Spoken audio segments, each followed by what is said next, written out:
Hello, good evening sa lahat. Magandang gabi. Ready na tayo for tonight? Alam niyo naman yung mga mangyayari sa atin tonight, ha? Later, we'll be having our test, okay? So, papansin nyo, dun sa stream rewards natin, meron na tayo dyan yung exam key. So, make sure kung balak nyo mag-take ng test for this evening, mag-claim na kayo dyan, okay?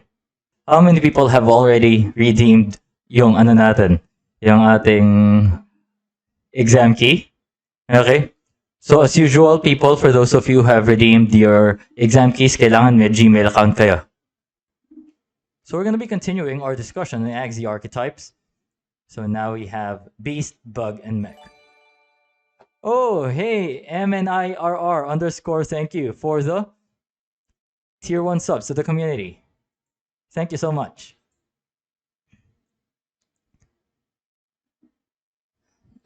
So now, natapos na natin yung first two parts ng schedule natin. Okay. That's day 1 ng Monday, day 2 ng Wednesday, and day 3 is today. So, yes, included sa exam mamaya yung i-discuss natin today, okay? So now, last Wednesday, we talked about bird and aquatic archetypes.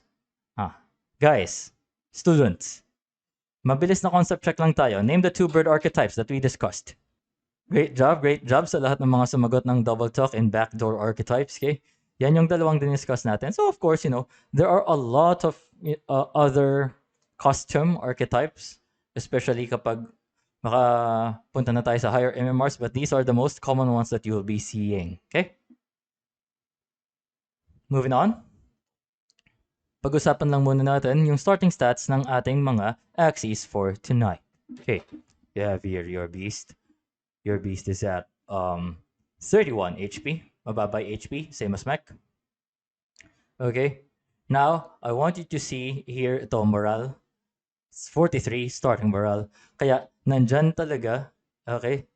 Nandyan talaga yung ano natin, yung maraming criticals. Okay? And I want you to take note of the speeds also, 35 and 39. Okay? Yung Mech meron siyang 4 na lamang na speed dun sa Beast. And here, yung Mech natin, it starts at 27 morale. Okay? 27 morale.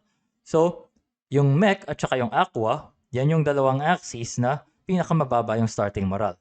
Yung Mech at yung Aqua, they have 27 starting morale, both of them. Okay? Now, tignan na natin yung mga archetypes ng Beast. So baka lagi niyong nakakome across itong term na to, yung donut rim. Okay? Ano ba yung ibig sabihin ng donut rim? Bakit siya tinawag na ganyan? Ito yung parts ng axis na meron yung isang donut rim na Beast or Mech. Donut, it means double nutcracker. Okay? So ito, may dalawang nutcracker cards. Ito yung donut na part. Okay? Yan yon. Okay? Now, ano naman yung rimp? Yung rimp is yung Ronin and yung imp parts. Okay? Ronin is the back part that gives us single combat na card. Okay? And then, yung imp naman, that's the horn that gives us the ivory stab card. Okay? Yan yung ibig sabihin ng mga yan. Alright? I think ito yung pinaka common na beast or mech cards that you'll see. Okay? So, moving on. Ano mga pros and cons nito, ng archetype na to? So, pros, can burst plant in round 2. So, really, itong beast na to, tons of damage. It packs a lot of punch. Okay? And with 4 energy, kayang-kaya mong i-burst down yung plant ng kalaban. Not only that, if you use, itong Rimp, yung Ronin with Imp, Ronin guarantees you a critical strike. Imp makes you gain 1 energy per critical strike. So, ayun, mayroon ka na kagad dito 1 energy na na-recycle. Okay? Yan. So, kanina nakita nyo yung pinaka-last game natin before we started our lecture. yung opponent natin, nag-critical na siya dun sa Ronin or single combat, and then nag-critical pa siya dun sa Imp or Ivory Stab. So, you know, sobrang swerte. Sobrang swerte nun. Okay? Now, moving on. Ano naman yung cons nitong archetype na to? Una, yung Ronin, okay? Kailangan niya 3 cards. Okay? The critical strike is guaranteed if you play Ronin or single combat with 2 other cards. Okay? So, paano kung bad draw ka talaga? Yung Ronin, it's not really a good idea to play it alone or play it with just 1 other card. Okay? So, that's a condition that you need to meet. Kaya ako, personally, hindi ako fan ng Ronin. If I'm gonna put Ronin in an Axie, I won't be using it sa Beast Axie ko. Right. Now, Imp. You have here Ivory Stab. Okay? So, yung Ivory Stab naman, pangit din siyang gamitin without Ronin. So, these 2 cards, they really, synergize with one another. But itong Imp alone, without the sure critical, medyo substandard siya. Hindi siya ganun kaganda. Okay? Now, continuing. Tignan naman natin itong risky dual donut. Actually, hindi ko alam kung anong tawag dito. But this is also one common archetype that you'll see. Now, compared to the rimp donut, mas fan ako ng archetype na to. But you saw na yung sa akin, yung dito na part ko, hindi risky beast yung sa akin. Okay? Yung ganyan ko, hero or heroic reward. Okay? Yan. Ganyan yung sa akin. So, bakit hindi ako fan? Okay, titingnan natin yung pros and cons. So, again, yung Beast Axie ko, it uses these 3 cards, but not the Risky Beast one. So, itong highlighted in blue or teal, these are cards that my Axie, my Beast Axie, uses. Okay. Pros and cons ng archetype na to. Pros, more consistent damage. Kasi, you don't have to wait for Ronin to have 2 more cards with it para makapag-deal ng decent damage. Okay, you can just keep playing 2 cards at a time. Remember, you wanna play 2 cards at a time, okay? Most times, para makuha nyo yung combo bonus, okay, from the skill. But cons. Less burst potential than Ronin combos. Okay, Ronin, that's your single combat. And it's not so energy efficient. Kasi lahat ng cards mo, you use up 1 energy. There's no way for you to recycle energy as opposed to Ronin Imp combos. So that's the trade-off. Okay? You're trading consistency, okay, for energy efficiency. Okay? Yun yung general idea. Now, yung sa akin, I'm using a 0 card here, dun sa back. Hero, heroic reward. So that enables me to use combos kahit na hindi ako ganun karaming energy. Kahit wala akong ganun karaming energy. Alright? Okay. Now, let's see here. You have your Ronin Energy Control Beast or Mech. Sometimes Goda Rimp yung tinatawag sa kanila. Okay. So yung mouth part niya, okay, walang mga nutcrackers to. Yung mouth part niya, you have Goda here. So if you can see, yung effect ng Goda is you destroy one of your opponent's energy. Okay? And sometimes, yung tail, imbis na cotton tail, okay, these 2 are interchangeable. Wait, let me erase this. I'm gonna encircle the Goda again. No. And then I'm gonna put a marker then sa cotton tail and sa rice so that you know that these are both tail parts. These are, interchangeable. But ano yung pros and cons of using cotton tail and rice? Let's see. Kapag meron kang cotton tail, guys, okay, maganda yung energy cycling mo. Okay, maganda energy cycling mo. And you can also use Ronin. You can activate Ronin, single combat, even if you only have 2 energy. So, halimbawa, meron ka, Ronin. You have Ronin, and then you have cotton tail, and then meron kang Imp. Okay? So, kapag ganyan, ano mangyari sa'yo? You actually activate yung Ronin and you only spend 2 energy. And sa turn na to, you actually gain 2 energy. Okay? 1 from the cotton tail, 2 from the Imp recycle, Okay? So, you basically spend zero energy dun sa turn na yan. Okay? So, it's that very energy efficient. Okay? Now, of course, yung Rise naman, ito, nabibigyan ka ng another option to steal energy from your opponent, but it requires a combo as well. So, kung ganito yung build mo, you either combo Rise with another Goda, or you either combo Rise with another Rise, or you combo Rise with Goda here. Night Steal, Piercing Sound, or Night Steal, Night Steal. Okay? There are, of course, a lot of other card combinations, pero ito yung medyo common. Okay? Alright. Pros ng archetype na to. Very energy efficient, as we've mentioned. We can activate Ronin with just 2 energy. Okay? We can also force opponents to make suboptimal plays. Bakit? Kasi halimbawa, nakita ng opponent, meron kang destroy energy, meron ka pang steal energy. So yung thinking ng opponent mo, ayoko na may maiwan na energy dito sa akin kasi baka manakaw, baka ma-destroy. Sayang naman.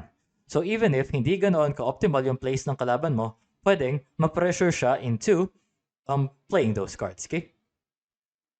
So same pressure nung Sirius or Vegetal Bite na diniscuss natin before. It's just the same concept, okay? Just the mere existence of that card in your deck can put enough pressure na sa opponent niya, okay? Alright, of course, cons. Less damage than other beast archetypes. So mas mababa yung burst potential nito, okay? Because other beast archetypes, pwede kang makaburst ng plant with 3 cards. But for this archetype, you'll really need 4 cards para makapag-burst ka ng beast, okay?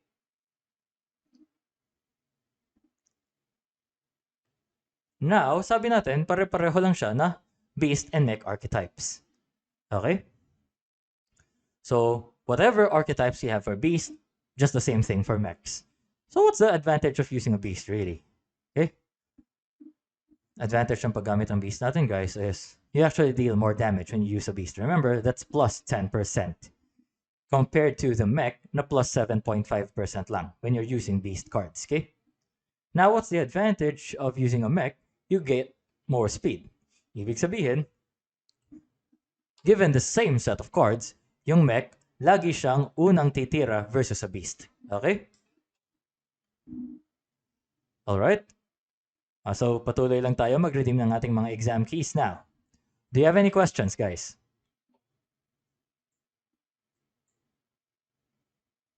Okay, so field your questions now.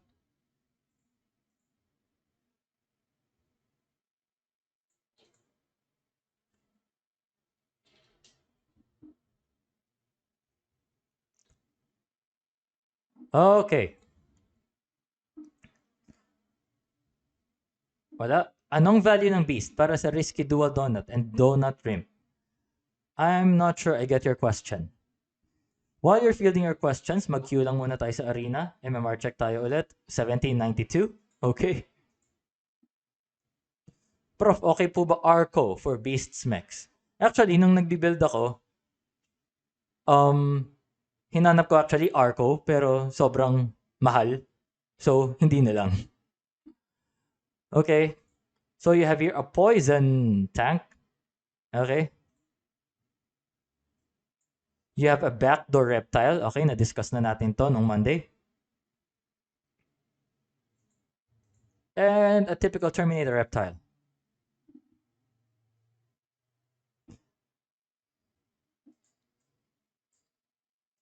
Okay, so let's just play around the stun and use Sirius first before Cactus.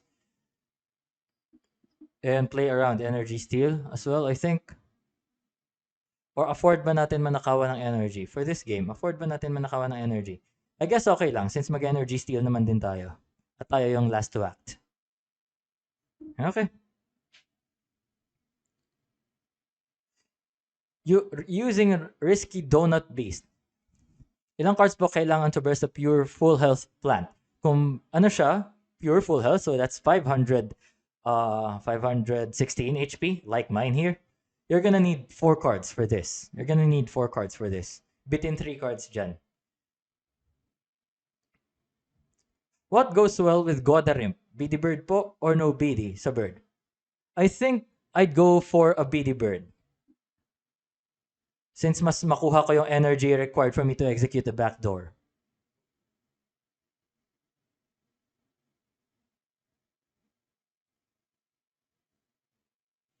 Do I want to use my double talks now? Probably not. So we're just going to be using these 3 cards. Okay. Oh, our damage is not going to be enough. May 17 matitira.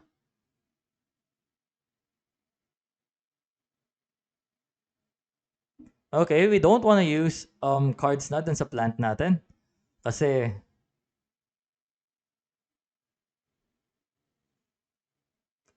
baka mag-backdoor na to.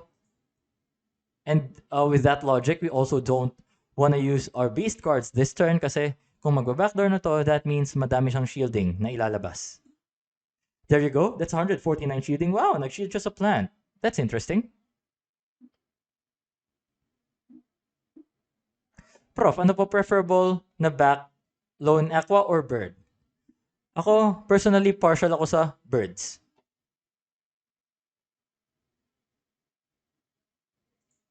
Oh, okay. So I think this damage is enough to take down this reptile here. Saan maganda yung pwesto plant na may numbing secretion? So kung yung plant mo may numbing secretion, I think best siya sa likod. No? Kasi yung numbing secretion, maganda siya sa 1v1 situation like here. If it's the last thing to deal with this Termi, yun. Pwede yun. Maganda po ba combination ng Nutcrack, Single Combat, Every Stab, and Luna Absorb? Yes, yes. I would say so.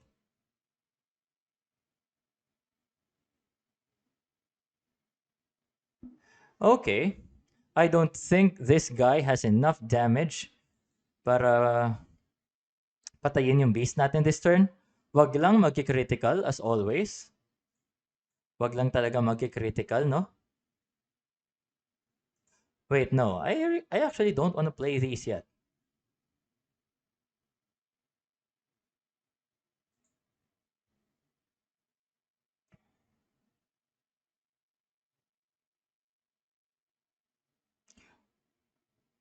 Oh, wait. That's a lot of damage. Okay. Alright, that's fine. That's fine. Walang problema dyan.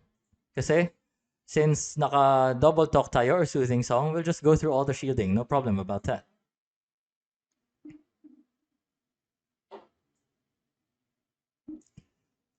Prof, mas okay ba na pag second round, burst agad yung plant, pag BBP, yung Axie? I guess that really depends on your draw and what kinds of Axie you're facing. Okay, wala tayong parang one sure formula for that na always effective at all situations. Now let's talk about your bug archetypes. As far as I'm concerned, ito lang yung pinaka-dominant na bug archetype, yeah? Okay. Discard bug, anong ibig sabihin nun? Snail shell, okay? So this is for defense. At saka tong anesthetic bait. Yung fish snack, that's also for defense. So the archetype gets its name from these 2 cards. Okay? Parasite and Pincer. Yung Parasite at saka yung Pincer, itong dalawang to, okay? Magdi-discard tayo ng cards. Okay? Kapag tinamaan ka niyan, magdi-discard ka ng cards. So, yun lang. As basic as that. Okay? And medyo nakakainis siya kapag, tatlong ganito yung kalaban mo kasi you just keep on losing all of your cards. Lose your cards, lose your cards, lose your cards. And then the stat lines on these cards are, decent actually. Very decent. Ang taas ng shielding dito. Tapos anti-ano pa siya? Anti-aqua and bird. Kasi remember, aquatic and bird cards yung medyo masakit versus bug. Okay? Those cards deal extra damage versus your bug. So, kapag gumamit ka ng anesthetic bait, you actually soak some damage kasi masastun yung kalaban mo kapag gumamit siya ng ganong cards, okay? Now, some pros and cons ng archetype na to. Kung yung opponent mo, ayaw niya na maubos yung cards niya, ang gagawin niya, tatapon niya lang ng itatapon yung cards niya every turn. Okay? So, sa isip-isip niya, okay. Ayokong mangyari sa akin na maubos yung cards ko at wala akong malaro. So, gagawin ko, tapon ko na lang lahat ng cards. So, even if, those cards don't have synergy or sabog-sabog yung mga cards na yon, parang, imbes na ma-discard, gamitin ko na lang para hindi sayang. Okay? So, medyo ibang-iba yung magiging decision-making process ng opponent mo when dealing with you as the discard bug. Now, ano yung cons? Okay, ito yung cons niya. So, while it makes it very difficult for your opponent to deal with you, it's actually also very hard to pilot this deck. Okay? Kasi talagang every game is very different from the last.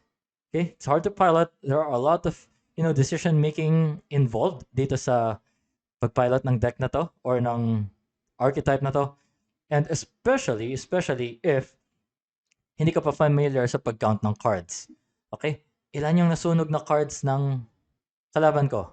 Ilan pa yung cards na meron siya sa kamay? So, yun yung mga information na magiging crucial sa'yo para manalo dito sa, sa pag-pilot ng archetype na to. Okay? Yan. So, medyo mahirap talaga. Alright. Moving on. Now, these are not bug archetypes, okay? I want to emphasize, these are not bug archetypes, but these are bug cards that define team archetypes. Okay, now I want to go to antenna first. Yung antenna, this is a horn part. Okay, so dito, meron tayong bug signal. That's the name of the move. Let's read. Ano ba yung effect ng bug signal na yan? So bug signal, it steals energy from your opponent when you chain it with another bug signal. Okay? So ibig sabihin, if two different axes use bug signal in a single turn, magkakaroon siya ng steal energy effect. Okay? Not to mention, look at that stat line. 140 stats for this very big upside. Sobrang laki. Sobrang laking bagay. Okay? Yan. Bug signal. So, mama-maximize mo itong bug signal na to kung lahat ng axes mo, meaning your 3 axes, okay, may bug signals. Okay? Now, Garish Worm. Ano naman tong Garish Worm? So, this gives us the card Barb Strike. Okay, this is a back part. You apply poison to a target when played in a chain. So, ano ulit to? If another Axie plays a bug card, okay, you activate this effect.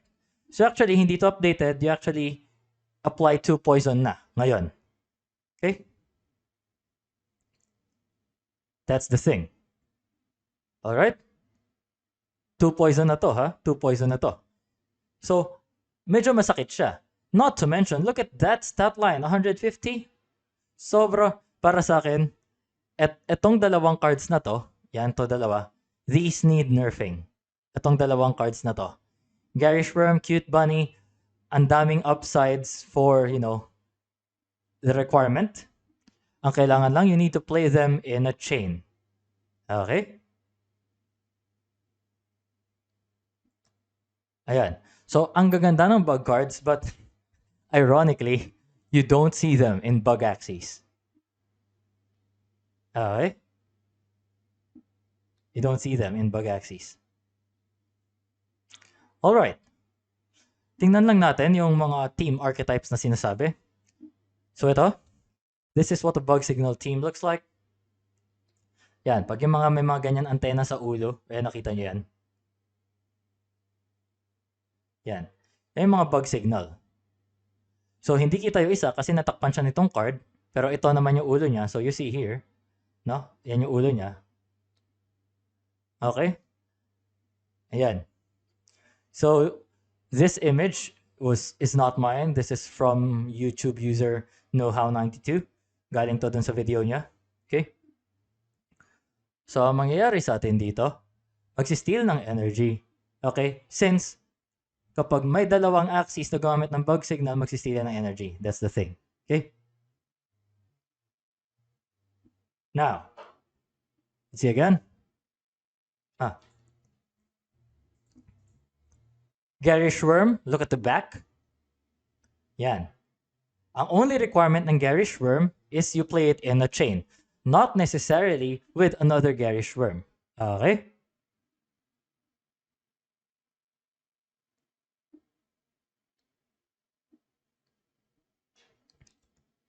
And then, tignan naman natin. Thank you pala, YouTube user Axie QMXPH. Sa kanya galing tong image na to. Okay? Galing niyan sa video niya. Now, ito naman yung, oops, sorry, that's not Garish Worm. Okay. Let me modify this for a bit. Okay, that's not a Garish Worm team. That's a cute bunny team. Okay. So, ano naman yung cute bunny? Ayan naman yan. Look at the mouth. Wait. Yan, yung cute bunny. Yan, yan. Yung bibig na mukha daw bunny, sabi nila. Okay? This is from YouTube user Bitrio, tong image na to. Okay? So, you know, those two cards don't give birth, or those cards, three cards actually, they don't give birth to a single Axie archetype, but they actually, you know, give birth to an entire team archetype. Okay? Uh-huh. Ox ba yan panapat sa energy-intensive comps, sir? So, yeah, actually, kahit sa mga IMMR games, maraming nag-run ng bug signal compositions. May ganyan kang bug, sir, mga scholars. Hindi bug, but mayroon akong bug signal comp na ginagamit ng isang scholar. Okay? So, may isa akong bug signal team na ginagamit ng scholar ko. Chaining if you use the same class card sa two different axes, okay? Prof, bug splat for a bruiser tank. Okay, yeah, I guess. Very effective yan, bug splat. Kahit sa midline, I'd use a bug splat. It's a really, really great card altogether. Maganda stat line. There we go. A cute bunny composition. Saktong-sakto sa lesson natin. Terror Chomp, Terror Chomp, Terror Chomp. And how do we play around this composition? I'm not gonna be using any of my plant cards, okay? Hindi ako gagamit ng plant cards for this game.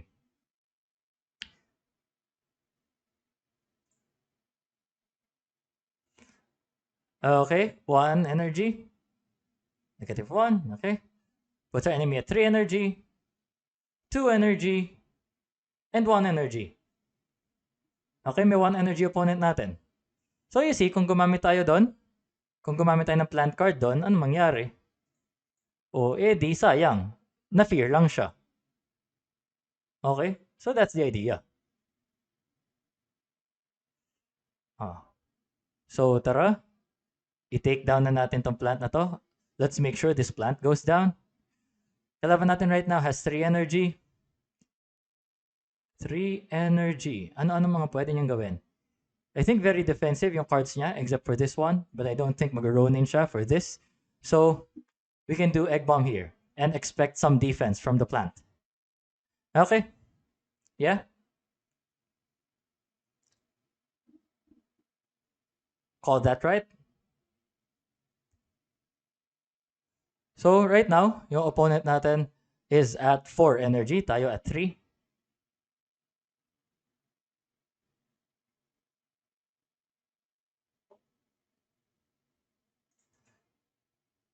Sayang, di natin nabunot yung isang double talk, but that's fine.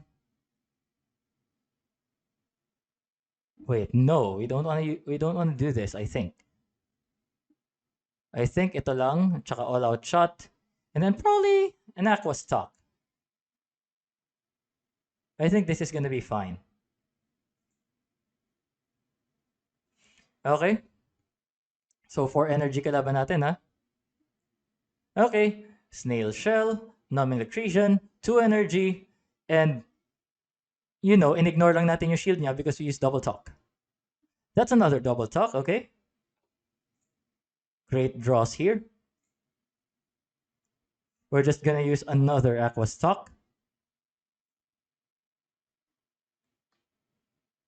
Okay.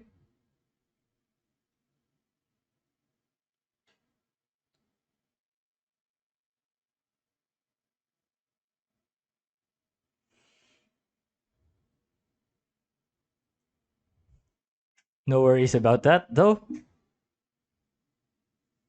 Okay, we take down our opponent here. Wow, thank you! Free energy. On top of that, our plant is still alive. Okay, this is game for us. Okay, we use Egg Bomb to make sure that this aquatic Axie attacks our bird, and all the damage, tons of damage from the plant is gonna take this aquatic Axie down. Okay, wala na. Alam na niya yung sasapitin niya.